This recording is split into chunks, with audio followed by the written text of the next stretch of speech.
जल्ल शानुहु व अम्मा नवालुहु का बेइंतहा व बेकराम फजल है कि अल्लाह तबारक व तआला ने आपको और हमको प्यारे आका हुजूर रहमतुल लिल आलमीन सल्लल्लाहु अलैहि व आलिहि वसल्लम का उम्मती बनाया। और अल्लाह का शुक्र है कि अल्लाह तबारक व तआला ने अल्हम्दुलिल्लाह आज आपको और हमको यहाँ पर जमा होकर उसके घर में दीन की बातें सुनने समझने की तौफीक अता फरमाई। दोस्तों बुजुर्गों, ये महीना भी मुहर्रम का चल रहा है। इससे पहले हमने हजरत सय्यदुना इमाम हुसैन रज़ियल्लाहु ताला अन्हु अलैहि सलाम की दास्तान, उनके वाक़ियात करबला तक हमने सुना था। तो आज के बयान में मैं मुनासिब समझता हूं कि करबला के बाद के जो हालात हैं वो इंशाअल्लाह आज आपके सामने रखे जाएं कि करबला का वाक़िया होने के बाद, इमाम आली मकाम के शहीद होने के बाद क्या क्या हालात पेश आए उसके बाद, तो वो चंद बातें आपके गोशे गुजार करना जरूरी है। तो आज के बयान में हम इंशाअल्लाह ताला करबला के बाद के वाक़ियात, तो इमाम आली मकाम को जब शहीद कर दिया गया तो सिर्फ शहीद करने तक वो लोग खामोश रह बैठे, बल्कि उबैदुल्लाह का लश्कर यानी यजीद का लश्कर, उसका जो कमांडर था उमर बिन साद, उसने यह हुक्म दिया कि इमाम हुसैन के जिस्म को घोड़ों से खुरदला जाए, घोड़ों से रौंदा जाए। आप तवज्जो फरमाएं, आज तक दुनिया की तारीख में कोई भी आदमी शहीद होता है तो उसके जिस्म की बेहुरमती नहीं करते। ये एक तो जंग के उसूलों के भी खिलाफ है। आमतौर पर जंग में तो इस तरह नहीं होता। और वैसे आपको एक बात मैं याद दिला दूं, जंगे ओहद में, मैं जरा पीछे जा रहा हूं, जंगे ओहद में हुजूर रहमतुल लिल आलमीन सल्लल्लाहु अलैहि वसल्लम के चाचा हजरत हमजा को एक गुलाम ने नेजा फेंक के मारा, शहीद कर दिया। एक काला कसोटा गुलाम हिंदा के हुक्म से, आप जानते हैं हिंदा कौन है? अबू सुफियान की बीवी। अब आपको आसानी से समझ में आना बोले तो यजीद की दादी, यजीद की दादी होती है। तो उस जमाने में वो काफिर थी, अबू सुफियान भी काफिर थे उस वक्त। तो हिंदा जंगे ओहद में अपने ये गुलाम को हुक्म दिया कि अगर तू हमजा को मार के, बर्ची फेंक के मार के अगर शहीद कर देगा, खत्म कर देगा, तो मेरे जिस्म पर जितने जेवरात तू देख रहा है वो सब तेरे। तो वह हबशी गुलाम क्या करा? जंगे ओहद में उसका टारगेट थे हजरत हमजा रज़ी अल्लाह ताला। तो उसने हजरत हमजा को बर्ची फेंक के मारा, शहीद कर दिया। खैर यहां तक बात खत्म हो गई। लेकिन जब ये गुलाम, काला कसोटा गुलाम, हबशी गुलाम हिंदा को जाके बताया कि मैंने तेरे हुक्म से मार दिया है रसूल के चाचा को, तो हिंदा गई, उसने क्या किया? हजरत हमजा का कलीजा फाड़ा, कलीजा चीरा, अंदर से कलीजा निकाला, हजरत का सीना फाड़ के कलीजा निकाला और उसको कच्चा चबाया। ये दुश्मनी की इंतहा थी हिंदा की। इतना ही नहीं, बल्कि के कान काट दिए गए और नाक काट दिए गए। ऐसा तो लाशों के साथ बेहुरमती कोई भी नहीं करता। तवज्जो फरमाए, चाचा जान के सिर्फ नाक और कान काटे गए और कलीजा निकाला गया, बस इतना ही। जब तमाम लाशों में हजरत हमजा की लाश रसूल अकरम सल्लल्लाहु अलैहि वसल्लम को मिली बाद में, तो सरकार अपने चाचा के साथ ये जो किया है लोगों ने, सरकार को बड़ा दुख हुआ, बहुत गम हुआ। तो हुजूर अलैहिस्सलाम ने पूछा, ये कौन करे इस तरह? ये हमारे चाचा के साथ कान काटना, नाक काटना, कलीजा निकालना कौन किया है? बाद में तहकीकात से पता चला कि हिंदा ने किया है और हिंदा के गुलाम ने, हबशी गुलाम ने किया। बात हो गई। एक जमाने के बाद जंगे ओहद हिजरी 3 में हुई।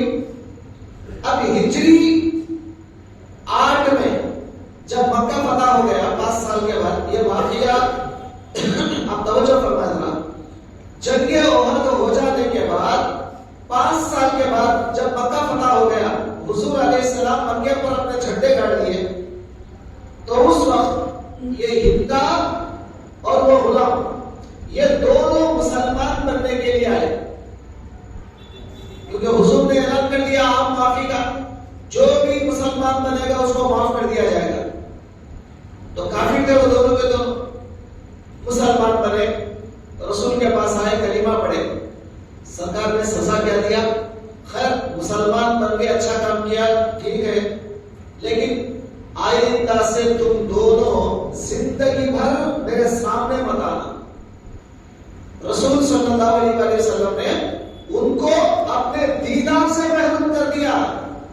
जिंदगी भर तुम दोनों अपने सामने मत आना, मेरे सामने। अगर तुम दोनों मेरे सामने आओगे तो मेरे चाचा की याद आ जाती है। आप तवज्जो फरमाएं, हजरत हमजा के साथ उन्होंने जो बदमाशी की, नाक काटे, कान काटे, लाश के साथ जो बेहुरमती किया, सरकार ने उनको अपने दीदार से महरूम कर दिया जिंदगी में। ये सजा थी उनकी। तो अब आप बताइए, इमाम हुसैन अलैहिस्सलाम के लाश को जो बेहुरमती किया, घोड़ों से खुदला गया, रौंदा गया। अब जरा सोचें, रसूलुल्लाह सल्लल्लाहु अलैहि वसल्लम अपने चाचा के सिर्फ कान और नाक काटे तो दीदार से महरूम कर दिया। अब इन लोगों के साथ हुजूर क्या हशर करेंगे? तो तवज्जो करें।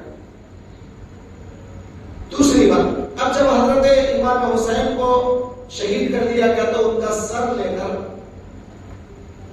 इब्ने साद जो कमांडर था फौज का, उसने एक आदमी के निगरानी में दिया। वो आदमी का नाम था खूली। खूली एक शख्स का नाम था वो फौज में, उसकी जिम्मेदारी में वो सर दिया इमाम हुसैन अलैहिस्सलाम का। कहा कि ये सर तू उबैदुल्लाह इब्ने जियाद के दरबार तक पहुंचाना और उबैदुल्लाह के बाद से लेके यजीद के दरबार तक ये सर पहुंचाना है। पहले कूफा लेके जाना उबैदुल्लाह के दरबार में, उसके बाद फिर वहां से ये सरे मुबारक यजीद तक लेके जाना है। ये जिम्मेदारी दी गई खूली को। तो ये खूली ने क्या किया, जब वो सरे मुबारक को लिया, एक नेजा उसमें चुभाया, हजरत के सरे मुबारक में एक नेजा चुभाया और नेजे पर पकड़ लेके जा रहा है। रास्ते में रिवायतों में आता है कि जब रात में क्या किया, एक रात बीच में एक रात आई तो वो अपने घर गया। घर जाने के बाद उसके 2 बीवियां थी। तो दूसरी बीवी जो थी उसकी बारी थी उस दिन। तो उसने बीवी से कहा कि देख मैं आज क्या लाया हूं मालूम है? तो उसने कहा क्या लाया तूने? तो खूली ने कहा कि मैं सरे हुसैन लाया हूं, इमाम हुसैन का सर लाया हूं, काट कर लाया हूं। तो वो बीवी ने कहा, अरे वो नालायक लोग तो अपनी बीवियों के लिए सोने हीरे जवाहरात लाते हैं और तू रसूल के बेटे का सर ला के ये बोल रहा कि मैंने सर लाया। आज से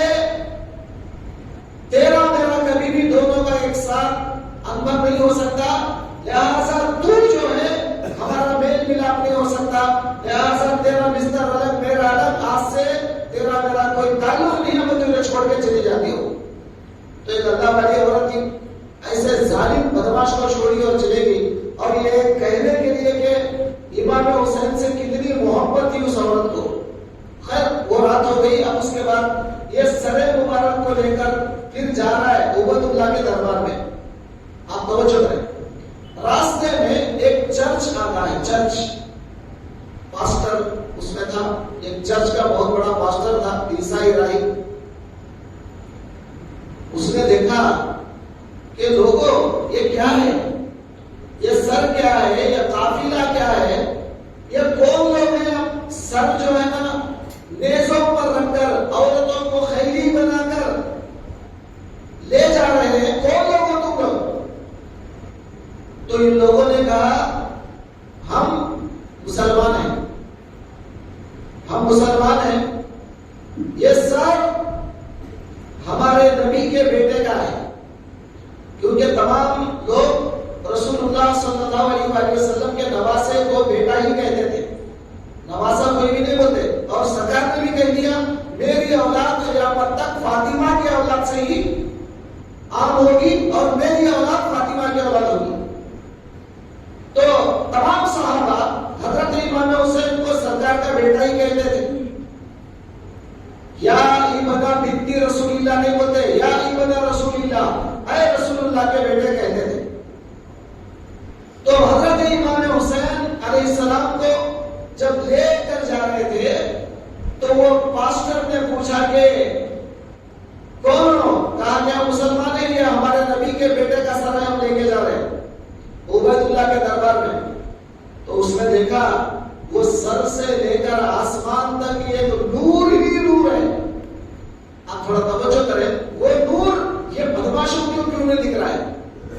ये गैर मुस्लिम को, ये पास्टर को जो गैर मजहब का है उसको अल्लाह ताला वो नूर दिखा रहा है, और ये बदमाशों को सर लेके जा रहे, काट रहे, इनको कोई नूर नजर नहीं आ रहा है। तो अल्लाह ताला जिसे हिदायत देना चाहता है, अल्लाह खुद कुरान में कहते हैं यहदिल्लाहु लिनूरिही मन यशा, अल्लाह जिसे चाहता है अपने नूर से हिदायत देता है। देखिए ये भी एक हिदायत देने का तरीका है अल्लाह का, अपने नूर से अल्लाह हर एक को हिदायत देता है जिसको अल्लाह चाहता है। तो अब वो पास्टर को अल्लाह हिदायत देना था, तो उसने क्या किया, जो नूर देखा वो सरे मुबारक से लेकर आसमान तक। तो उसने कहा कि दोस्तों एक रात के लिए अगर तुम ये सर मेरे को दे दो, एक रात के लिए बस, कल सुबह मैं सर तुम्हारे हवाले कर दूंगा, उसके बदले में 10,000 दीनार तुमको दूंगा, 10,000। अब ये तो पैसों के कुत्ते थे। जो यजीदी फौज थी, खूली के साथियां थे, वो लोग तो थे पैसों के कुत्ते। उन्होंने कहा कि भाई चलो सर हमारे पास रखना क्या, वो चर्च में रखना क्या, दोनों बराबर है, पैसे तो मिल जाते हैं, चलो जाने दो। सर एक रात के लिए दिया तो क्या हुआ। अब वो सरे मुबारक को खूली ने उठाकर वो पास्टर को दे दिया। अब वो राहिब वो सरे मुबारक को धोया, रिवायतों में आता है तारीख में, सरे मुबारक को धोया, इतर लगाया, खुशबू लगाया, फिर उसके बाद एक ऊंचे जगह पर रखा उस सरे मुबारक को और सामने बढ़ गया। रात भर वो चेहरे अनवर को तकता रहा। हजरत इमाम हुसैन अलैहिस्सलाम के वो नूरानी चेहरे को रात भर देखता रहा। वो नूरानी जो मंजर आसमान से आ रहा है, वो नूर को रात भर देखता रहा और रोता रहा। वो मंजर देखता रहा, रोता रहा, देखता रहा, रोता रहा। जब सुबह हुई तो उसने कहा कि ऐ नबी के बेटे, ऐ वो सर, अब मैं बर्दाश्त नहीं कर सकता, मुझे हिदायत दे दो, मैं कलिमा पढ़ना चाहता हूँ। उसकी जुबान से अशहदु अल्ला इलाहा इल्लल्लाह व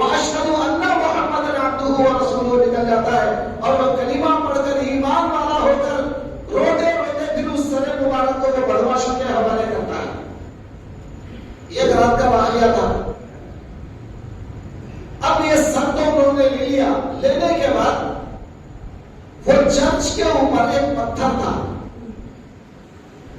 वो पत्थर के ऊपर लिखा हुआ था, कैफा तर्जू उम्मतुन कतलत हुसैनन शफाअत जद्दिही यौमल हिसाबी। एक शेर लिखा हुआ था अरबी में, उसका मतलब क्या है? वो उम्मत कल क़यामत के दिन उनके दादा की सिफारिश के हकदार उम्मीदवार कैसे होंगे, जबकि उनके नवासे को इन्होंने कत्ल कर दिया।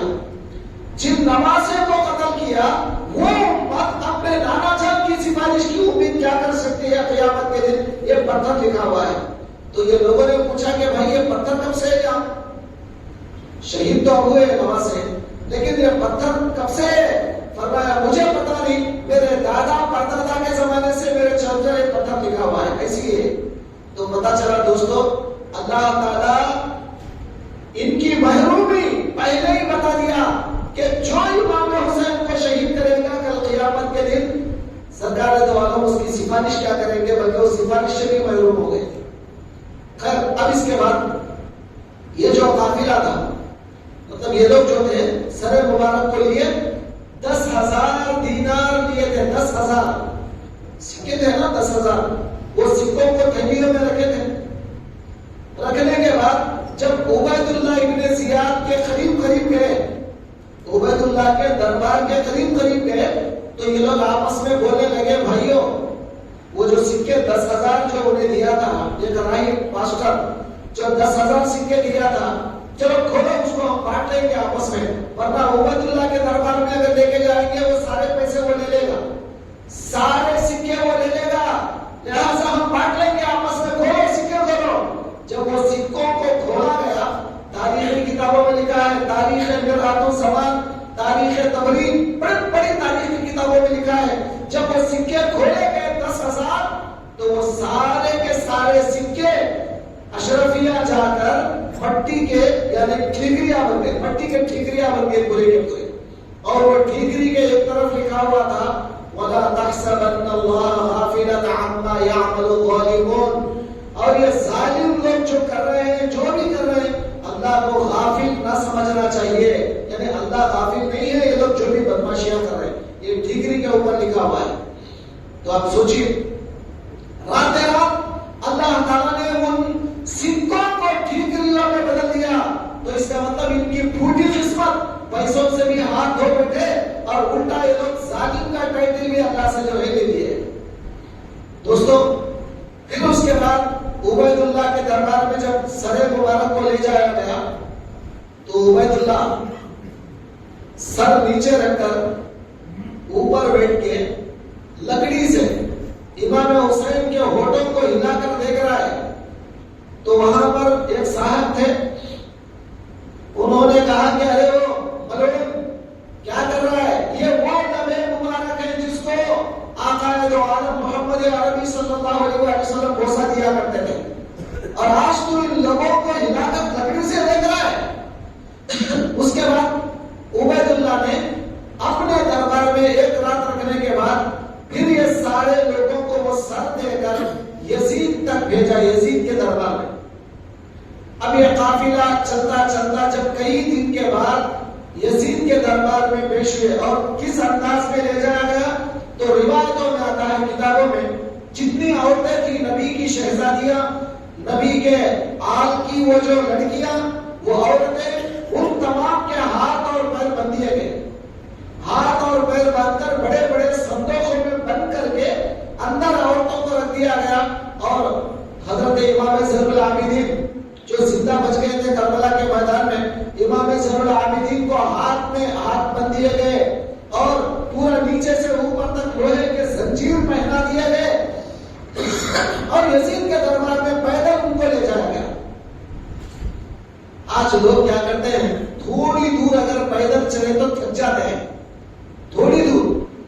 अगर सोचो आप बैठकर, वो करबला के बाद वो सैदानियां, सैयदजादियां आज तक कभी घर से बाहर नहीं निकली, ऐसी अल्लाह वाली औरतें, ऐसी नाजुक परियां आज जो है वो दश्त में, वो बड़े बड़े सहराओं में, रेगिस्तान में आज गरम गरम रेत पर जो है पैदल जाना पड़ रहा है उनको, और संदोखों में बंद होकर दम घुटता हुआ उनको ले जाया जा रहा है। सोचिए आप कितनी तकलीफ देकर उनके साथ जो है जो सुलूक किया जा रहा था नबी अलैहिस्सलातु वस्सलाम को, ये मंजर क्या जो है कितना खतरनाक कितना होगा आप अंदाजा लगा सकते हैं।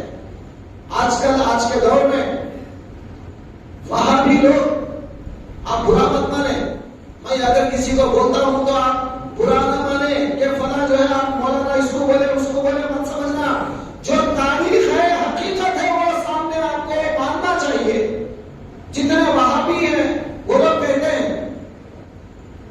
कि यजीद बड़ा मासूम था, उसे नहीं पता था करबला में सब ये उबैदुल्लाह ने किया, यजीद को पता नहीं था, वो मासूम था, फला था। अब उसको रहमतुल्लाह अलैह बोलने की साजिशें की जा रही, तैयारियां की जा रही, बयानों में यूट्यूब में आप देख रहे हो कि आजकल उसको रहमतुल्लाह अलैह के टाइटल्स दिए जा रहे हैं और मासूम खलीफा बताया जा रहा है। अब मैं आपको एक दलील बताता हूं, तवज्जो फरमाएं। हजरत उमर बिन अब्दुल अजीज, कौन नहीं जानता उमर बिन अब्दुल अजीज को? सारे उलमा से आप पूछें, हमारे से ज्यादा वहां भी उलमा से पूछे, वो बताएंगे उमर बिन अब्दुल अजीज कौन है। वो लोग खुद बताएंगे उमर बिन अब्दुल अजीज ऐसे जबरदस्त बादशाह थे, हाकिम थे कि लोग उनको पांचवा खलीफा कहते हैं आमतौर पे। हजरत उमर के औलाद में से थे और बहुत ही अदल इंसाफ वाले, बहुत ही अल्लाह वाले थे, अहले बैत अतहार से अकीदत रखते थे, मोहब्बत रखते थे। तो उमर बिन अब्दुल अजीज के दरबार में, अब तवज्जो फरमाएं, मैं कोई बेकार बातें नहीं कर रहा हूं, जो भी बात मैं यहां पर कर रहा हूं पूरी तारीखी किताबों में और तारीख खुलफा अब्दुल रहमान इब्न सुयूती रहमतुल्लाह अलैह आप फरमाते हैं किताब में, जब उमर बिन अब्दुल अजीज के दरबार में, तवज्जो फरमाएं, आज के वहाबी लोग यजीद को अमीरुल मोमिनीन लिख रहे हैं, रहमतुल्लाह अलैह लिख रहे हैं, और अगर हम उनके खिलाफ बोले तो हमको कहते हैं ये सुन्निया बेवकूफ है, इनको तारीख नहीं मालूम। जरा मैं आपको तारीख सुनाता हूं। तारीखुल खुलफा में अब्दुल रहमान सुयूती रहमतुल्लाह अलैह ने लिखा कि जब उमर बिन अब्दुल अजीज के दरबार में एक आदमी आकर कुछ नहीं बोला, अमीरुल मोमिनीन यजीद के अय्याम में ऐसा हुआ था बोलकर कुछ बात बोला और यजीद के नाम के साथ अमीरुल मोमिनीन बोला नहीं। तो हजरत उमर बिन अब्दुल अजीज ने क्या किया, अतक़ूलु यजीद अमीरुल मोमिनीन, अरे नाना तू यजीद को अमीरुल मोमिनीन बोला है, क्या सोच के तू यजीद को अमीरुल मोमिनीन बोला? ये बात पर उसको 20 कोड़े मारने का हुक्म दिया। पढ़ो कभी तारीख, आज तुम तारीख नहीं पढ़ते, अहले सुन्नत वल जमात को कमजोर समझते हो, तारीख नहीं पढ़ते। पढ़ो कभी तारीख, आपको समझ में आएगा कि हजरत उमर बिन अब्दुल अजीज ने यजीद को सिर्फ अमीरुल मोमिनीन कहने पर 20 कोड़े मारे उसको, कहने वाले को। तो अंदाजा लगाइए उस जमाने के लोग ज्यादा जानते थे उसके बारे में, आज के लोग ज्यादा जानते हैं। तवज्जो करें, आप तारीख पढ़िए, समझ में आएगा। उस जमाने के बड़े बड़े अल्लाह वाले बड़े बड़े लोग जो इंसाफ पसंद थे, कभी किसी ने भी यजीद की तरफदारी नहीं किया। और वाकया ये आता है कि जब इमाम हुसैन अलैहिस्सलातु वस्सलाम को यजीद के दरबार में ले जाया गया तो उस वक्त यजीद ने तो हजरत अली असगर इमाम ज़ैनुल आबिदीन जो थे उनसे कहा, ऐ अली, गलती तो मेरी नहीं थी, गलती तो तुम्हारे बाप की थी कि तुम्हारे बाप करबला को है और अल्लाह ने उनके साथ जो करना था किया, वो मुसीबत अल्लाह ने आप दे दिया और अल्लाह ने जो करना था वो किया। तो हजरत इमाम ज़ैनुल आबिदीन ने कहा, ये तो अल्लाह का हुक्म था, वो तो मसला अपनी जगह पर है, लेकिन ये सब अल्लाह की मर्जी से तो है अपनी जगह पर, लेकिन असल तमाम जो गलतियां हैं वो तेरी है। उन्होंने बेबाक अंदाज में कहा। अब वो समझ गया कि ये लोग अहले बैत अतहार का क्या करना चाहिए। कुछ समझ में नहीं आ रहा था क्योंकि यजीद का नाम आ जाएगा, क्या करना चाहिए। अब उसने कहा अपने पूरे दरबारियों से, पूरे घर वालों से, तमाम जो है जितने औरतें वहां पर थी सब लोगों से कहा कि तुम आज से 3 दिन तक नौहा करो। नौहा, नौहा के माने है रोना, चिल्लाना, चीखना और अपने सीने पे मार लेना, मातम करना। तो यजीद ने हुक्म दिया कि 3 दिन तक तुम मातम मनाओ। आप तवज्जो करें, तारीख पढ़िए कभी, तो मातम मनाने की इब्तिदा किया यजीद ने। उसने अपने घर वालों को, तमाम दरबार वालों को कहा मातम मनाओ, वावेला करो, चीखो, चिल्लाओ कि नबी के नवासे को मार दिया गया। हालांकि इन्हें अंदर खुश था कि नबी का नवासा चला गया, बहुत अच्छा हुआ। अंदर से तो खुश था, ऊपर से रियाकारी कर रहा था। हुकूमत क्या करती है आज आपको पता है हुकूमत क्या करती है। सियासतदान जो होते हैं ना, पॉलिटिकल लीडर्स, आप नहीं जानते उनको पीछे से मारने लगाते हैं, फिर आपके घर को आकर आपको तसल्ली भी देते हैं। ये पॉलिटिकल लीडर्स की एक बहुत बड़ी निशानी है। अब यजीद से बढ़कर पॉलिटिकल लीडर कौन था। तो अंदर से कोई मारने लगा दिया, ऊपर से फिर जो है ना नौहा खानी करने का हुक्म दे रहा है।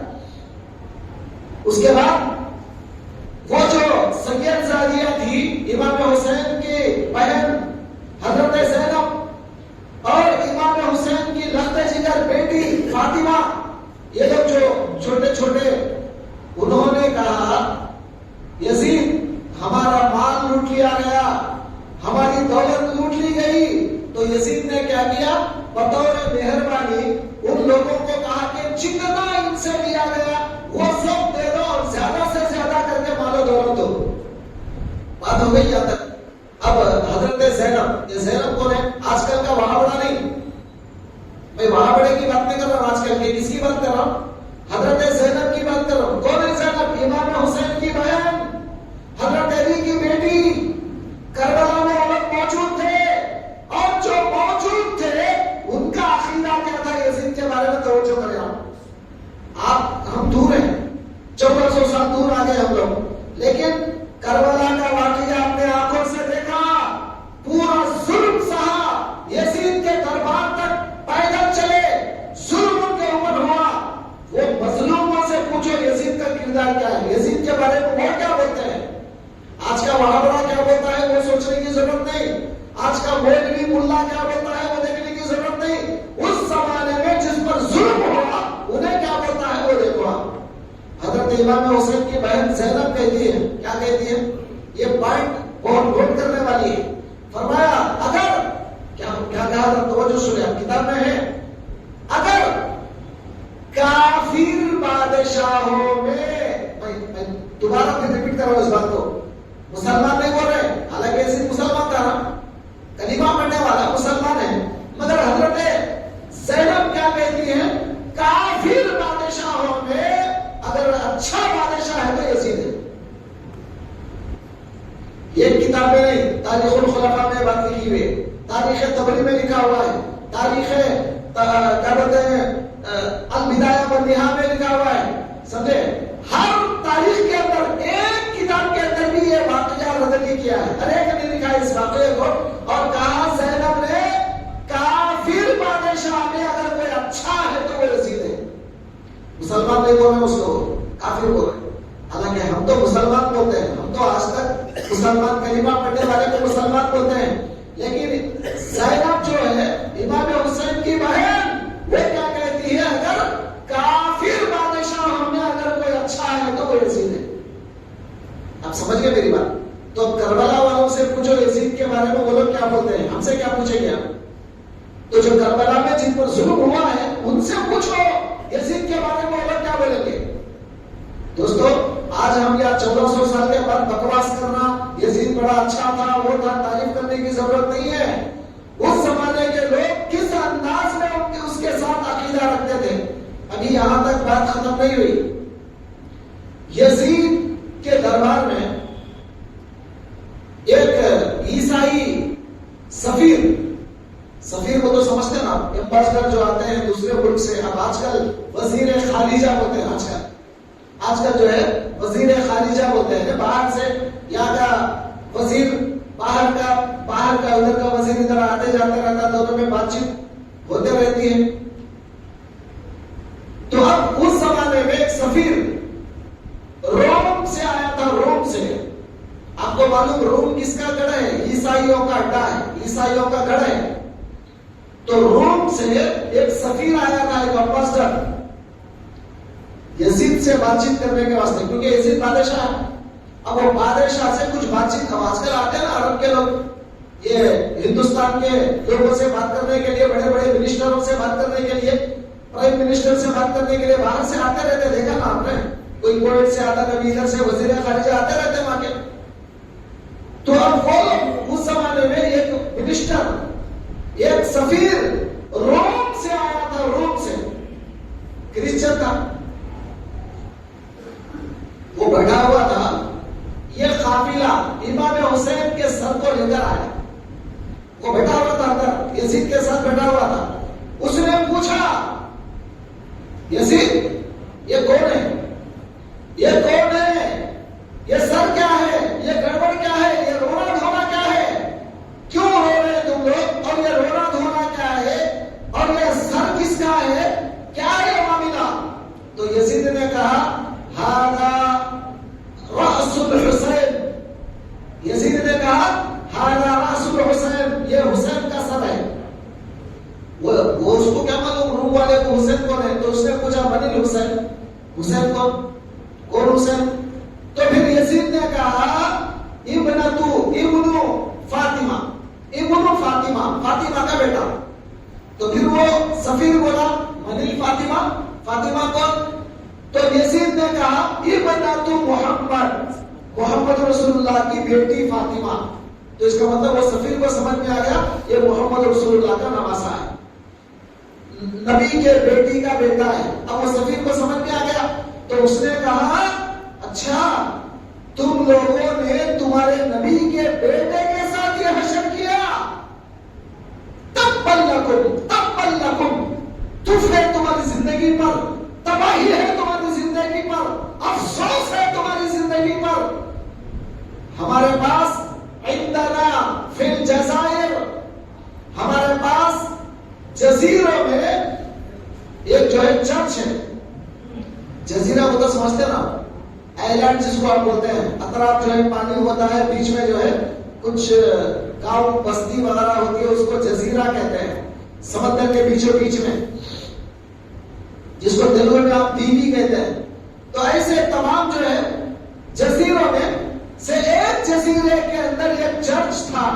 तो वो रोम का सफीर क्या बोलता है, ऐ लोगों, हमारे पास जजीरों में एक चर्च है, उसके अंदर हमारे पैगंबर हजरत ईसा के गधे का एक नाल है, पैर का नाल। आप समझ रहे हैं?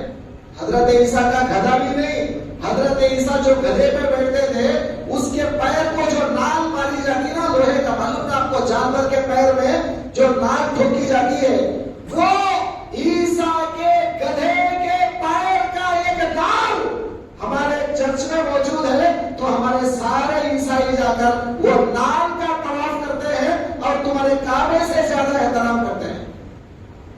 क्या बोला उसने? क्या कहा उसने?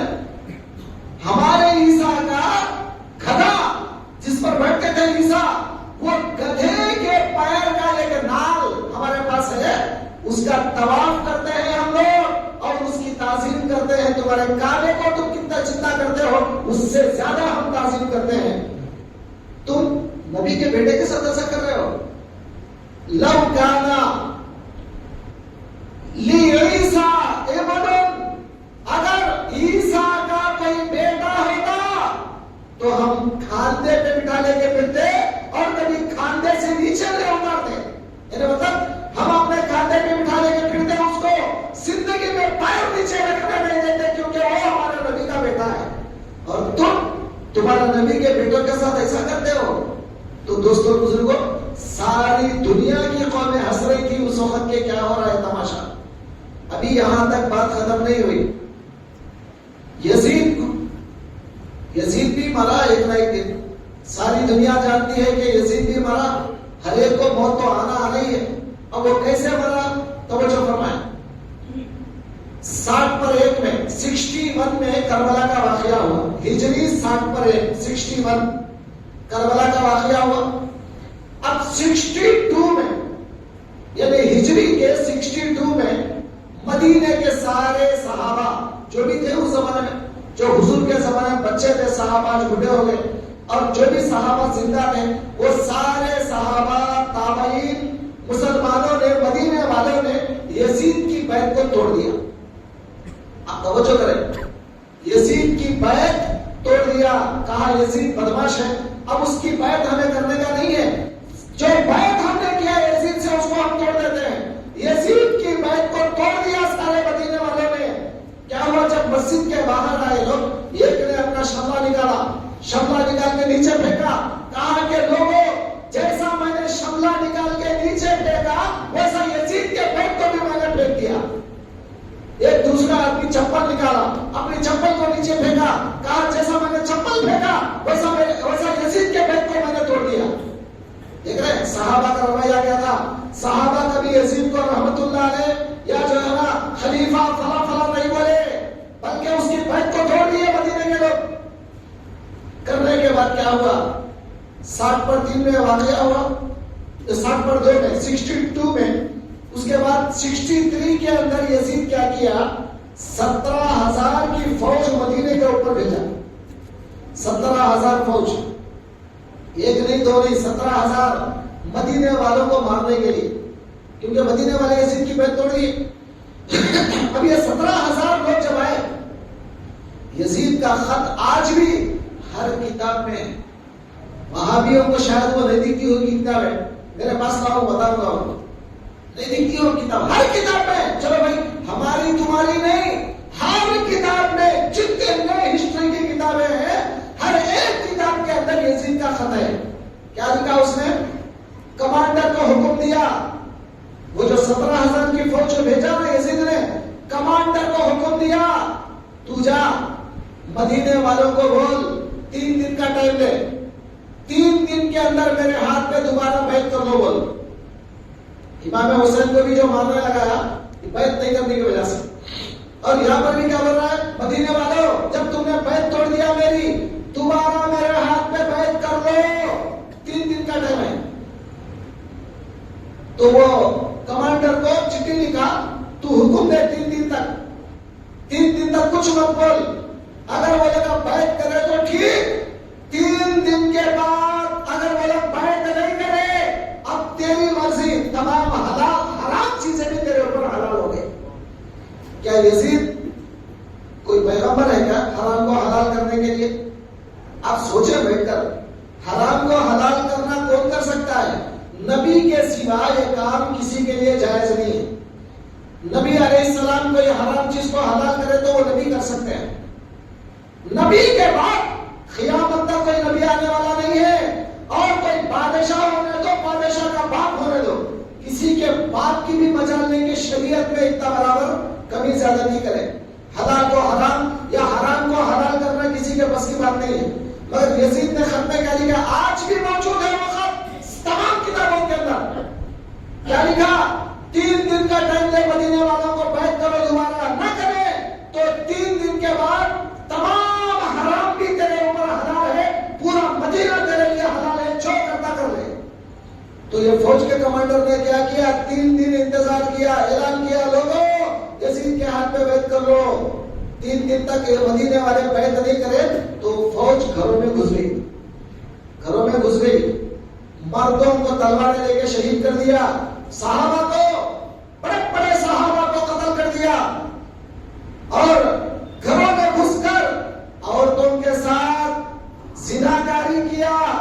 अब कितने लोगों के साथ जिनाकारी किया वो तारीख में नहीं है, अलबत्ता तारीख में यह मौजूद है, 1000 लड़कियां बगैर शादी के हामिला हो गई। हर किताब के अंदर लिखा हुआ है 1000 लड़कियां बगैर शौहरों के भी, उनकी शादियां नहीं हुई, उनको जो है हामिला कर दिया 1000 लड़कियों को। सोचो अब यजीद का कैरेक्टर कितना अच्छा है, आप जरा सोचो। अब ऐसे यजीद को अगर कोई रहमतुल्लाह अलैह बोलने की कोशिश कर रहा है, वो कितना अच्छा है वो भी देख लो। कभी भी इन वहाबियों के चक्कर में मत जाना। ये दिखते कुछ है, अंदर कुछ है इनके। दोस्तों, अभी खत्म नहीं हुआ वाकया। ये 63 के अंदर मदीने पर जो हमला कराया, इस वाकये को वाकयातुल हिर्रा कहते हैं। वाकयातुल हिर्रा। इसमें और एक वाकया भी हुआ। हजरत सईद बिन मुसय्यिब रज़ी अल्लाहु अन्हु, ताबई है, नाम याद रखो, सईद बिन मुसय्यिब रज़ी अल्लाहु अन्हु ताबई है। उनका कहना है, उस वक्त मैं मदीने में था जब यजीद हमला कर रहा था मदीने के ऊपर, तो मैं था उस वक्त। तो मैंने क्या किया, जान बचाने के लिए दीवाने की एक्टिंग किया। दीवाने के जैसा दीवाने लोग एक्टिंग करते ना, ऐसा मैं एक्टिंग किया दीवाने के जैसा, ताकि मेरे को छोड़ देना है लोग। और दीवाने के जैसा एक्टिंग करके मुझे छुपने को जगह नहीं मिली, तो मोहम्मद अरबी सल्लल्लाहु अलैहि वसल्लम का जो मेंबर था, वो मेंबर के पीछे जाके छुप गया। पढ़ो, तारीख की किताबें पढ़ो, आपको समझ में आ गया। अगर आपके पास नहीं है तो मैं बताऊंगा आपको तारीख की किताबें, कुछ किताब में लिखा हुआ है, एक नहीं कई किताबों में है। तो मेंबर के पीछे छुप गए। तो वो सईद बिन मुसय्यिब रज़ी अल्लाहु अन्हु फरमाते हैं, अब मुझे नमाज का टाइम समझ में नहीं आता था, क्योंकि मैं छुप गया था पीछे। मुझे नमाज का टाइम समझ में नहीं आता था, नमाज कैसे पढ़ो। तो मैंने देखा 3 दिन तक रसूलुल्लाह सल्लल्लाहु अलैहि वसल्लम के मज़ार मुबारक में इकामत की आवाज आती थी, जमात से नमाज पढ़ने की आवाज आती थी, वो जमात के साथ में नमाज पढ़ता था। तो कहाँ है मोहम्मद रसूलुल्लाह? लोग कहते मर गए, फलां हो गए, नौज़ुबिल्लाह मिन ज़ालिक। अरे पढ़ो यार, किताबें पढ़ो, तारीख पढ़ो, और सहाबा से वो बातें सुनो तो आपको समझ में आएगा। वो फरमाते हैं सईद बिन मुसय्यिब 3 दिन तक क़ब्र रसूल सल्लल्लाहु अलैहि वसल्लम से इकामत की आवाज आती थी और जमात के साथ नमाज पढ़ने की आवाज आती थी। मैं उसी जमात के साथ नमाज पढ़ता था। यह वाकया था वाकयातुल हिर्रा। इसके बाद 61 में करबला का वाकया हुआ। 60 में यजीद तख्त पर बैठा, 61 में करबला कराया, 62 में मदीने वाले बैत तोड़ दिए, 63 में जो है ना मदीने पर हमला कराया। अब 64 में मक्के के ऊपर हमला करा, क्योंकि वहां पे अब्दुल्लाह इब्न जुबैर रज़ी अल्लाहु तआला अन्हु, जो हजरत आयशा के भांजे थे, तो उन्होंने मदीने में खलीफा होने का ऐलान कर दिया। तो उनको मारने के लिए यजीद ने फौज भेजा, और वो फौज अंगार के गोले मक्के के अंदर, काबे के अंदर, हरम शरीफ के अंदर अंगार के गोले फेंका बाहर से, और पूरा मक्का मुकर्रमा हरम शरीफ पूरा जलने लगा। यहां तक के वो गोला जब काबतुल्लाह पर गिरा, काबतुल्लाह का खिलाफ चल गया। रिवायतों में आता है कि इधर काबा जला और उधर यजीद मर गया। Chapter close. तो 4 साल की जिंदगी खिलाफत की, खिलाफत तो क्या हुकूमत की, दुनिया की ये हुकूमत की जिंदगी उसकी सिर्फ 4 साल की, और 4 साल में 4 बड़े बड़े बदमाश काम किया उसने, और पूरी तारीख गवाई। ऐसे बदमाश को, ऐसे मलऊन को आज ये वहाबी लोग चढ़ाते हैं, रहमतुल्लाह अलैह बोलने की कोशिश कर रहे हैं, खलीफतुल मुस्लिमीन बनाने की कोशिश कर रहे हैं, अमीरुल मोमिनीन बनाने की कोशिश कर रहे हैं। तारीख भूल गए, और उमर बिन अब्दुल अजीज ने अमीरुल मोमिनीन कहने वाले को जो कोड़े मारा वो भी भूल गए। तो क्या चल रहा है आज के दौर में? तो वो लोग ये समझते हैं कि वो लोग पढ़े लिखे हैं, सुन्नी बेवकूफ है। ऐसा हरगिज नहीं है। अहले सुन्नत वल जमात का जो अकीदा था क़यामत तक बिल्कुल सही अकीदा है। जो गलत अकीदा रखते हैं अल्लाह ताला उनकी निगरानी करे, अल्लाह ताला देख लेगा उनको। अब आखिरी बात अर्ज कर रहा हूं, आखिरी बात, यजीद का दौर खत्म हुआ। यजीद के बाद उसका बेटा मुआविया, बेटे का नाम भी मुआविया था, वो जो है तख्त पर बैठा। ज्यादा नहीं रहा, 2 महीने या 3 महीने बस हाकिम रहा, 2 या 3 महीने बस। वो यजीद के बिल्कुल खिलाफ था, दुश्मन था यजीद का। बेटा जो बाबा के खिलाफ था, जो बाबा जो काम करा वो काम खुद बेटे को पसंद नहीं आते थे। तारीख पढ़ो पता चलेगा। आज लोग बोल रहे रहमतुल्लाह अलैह, बेटा नहीं बोलता था अपने बाप को, बेटा अपने बाप का दुश्मन था। कहा मेरा बाप अहले बैत का दुश्मन, मेरा बाप खानदान रसूल को मिलियनेट कर दिया, अल्लाह वालों का दुश्मन। तो उसने जैसे तख्त पर बैठा बीमार था, लेकिन यजीद जो जो आरस दिया पूरा उसका उल्टा हुक्म दिया उसने, और तमाम लोगों को अहले बैत की मोहब्बत की दावत दिया। पूरा उल्टा, यजीद का पूरा उल्टा कर दिया उसने। सिर्फ 2 या 3 महीने जिंदा रहा, उसके बाद मर गया। फिर उसके बाद 2-3 बादशाहतें आई, होने के बाद ये सारे बादशाहतें जब खत्म हो गई, हजरत अब्बास के खानदान के कुछ लोग बादशाह बने बाद में। उसको, वो लोगों को अब्बासी हुकूमतें बोलते हैं, अब्बासी हुकूमतें। जब अब्बासी हुकूमत आई, वो लोग तो बिल्कुल अमीर माविया के, यजीद के बिल्कुल कट्टर दुश्मन थे। तो ये लोग क्या करें, जब अब्बासी दौर आया तो ये लोग क्या करें, जो लोग करबला के मैदान में इमाम हुसैन को मारने में मौजूद थे, उनके कब्रों को पूरा अंदाजा लगा के, काका किस किस की कब्र काका है, पूरा पता लगा के खबरों में से उनकी लाशें निकाली गई। जो इमाम हुसैन को जो मारे थे ना करबला में, उन सबकी लाशों को निकाला गया, निकाल के जलाया गया। हालांकि मर चुके वो लोग, लेकिन गुस्सा इतना था उनको कि लाशों को कब्रों में से निकाल के जलाए। ये भी तारीख के अंदर है, तारीख तबरी में। उसके बाद उनका बयान है, जब हमने यजीद के लाश को निकाला जलाने के लिए, तो हमको पहले से ही कब्र में जली हुई मिली। अब आप बोलो रहमतुल्लाह, अब आप बोलो अमीरुल मोमिनीन, पढ़ाओ उसको, कितना पढ़ाते पढ़ाओ। आज ये वहाबियों को, अंधों को समझ में नहीं आ रहा है। तारीख पर किताबें उनकी आंखों को नहीं दिख रही, और उनकी आंखों पर पर्दे पड़े हुए हैं। दोस्तों, तारीख की सारी किताबें गवाह है कि यजीद का सारा कैरेक्टर गलत है। आज उसको यूट्यूब में कुछ बदमाश लोग उसको बढ़ा चढ़ा कर पेश करना चाहते हैं, मासूम बनाना चाहते हैं, क्या क्या की बना के करना चाहते हैं, मगर उनकी कोशिशें कभी भी कामयाब नहीं होगी। और अहले सुन्नत के लोग क़यामत तक उसको गलत बोलते ही रहेंगे और इमाम हुसैन की तरफदारी करते रहेंगे। आज भी ये करबला का मैदान क़यामत तक चलता रहेगा। एक तरफ हुसैनी है तो दूसरी तरफ वो यजीदी है, यजीद की तरफदारी करते हैं। आज हम हुसैनी है, क़यामत तक हुसैनी बनेंगे, इंशाअल्लाह मरेंगे तो हुसैनी बनेंगे, और कल क़यामत में जाएंगे जन्नत के अंदर, इंशाअल्लाह इमाम हुसैन हमारे सरदार रहेंगे।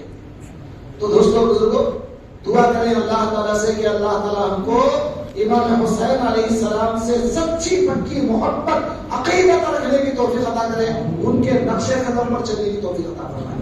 वास्ता मेरे हबीब पाक का सल्लल्लाहु तआला अला खैरि खल्क़िही मुहम्मद व अला आलिहि व अस्हाबिहि व रहमतिका।